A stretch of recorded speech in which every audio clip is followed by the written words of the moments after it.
बजेटमधून नोकरदारांसाठी सर्वात मोठा दिलासा। 12 लाखांपर्यंतच्या उत्पन्न हे करमुक्त। नव्या कर प्रणालीमुळे मोठी बचत होणार।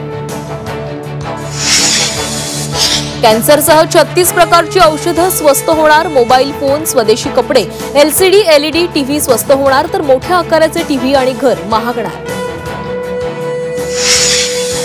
अर्थसंकल्पात पंतप्रधान धनधान्य कृषी योजनेची घोषणा। 1.7 कोटी शेतकऱ्यांना फायदा होणार, तर किसान क्रेडिट कार्डची मर्यादा 5 लाखांपर्यंत वाढवली जाणार। अर्थसंकल्पात एमबीबीएस आणि आयआयटी विद्यार्थ्यांना दिलासा।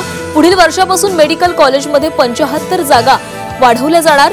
75,000 जागा वाढवल्या जाणार, तर आयआयटीच्या 6,500 जागा वाढवल्या जाणार। बिहार विधानसभेच्या तोंडावर बजेटमधून योजनांची खैरात।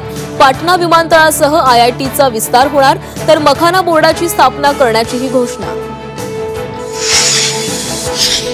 मध्यम वर्गासाठीचं ड्रीम बजेट। नव्या कररचनेमुळे नोकरदारांना मोठा फायदा होईल।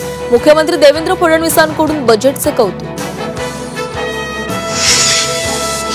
शेतमालाच्या हमीभावात बजेटमध्ये कुठलीही घोषणा नाही। बेरोजगारीवर कुठलंही भाष्य नाही। माजी मुख्यमंत्री पृथ्वीराज चव्हाण यांची बजेटवर टीका।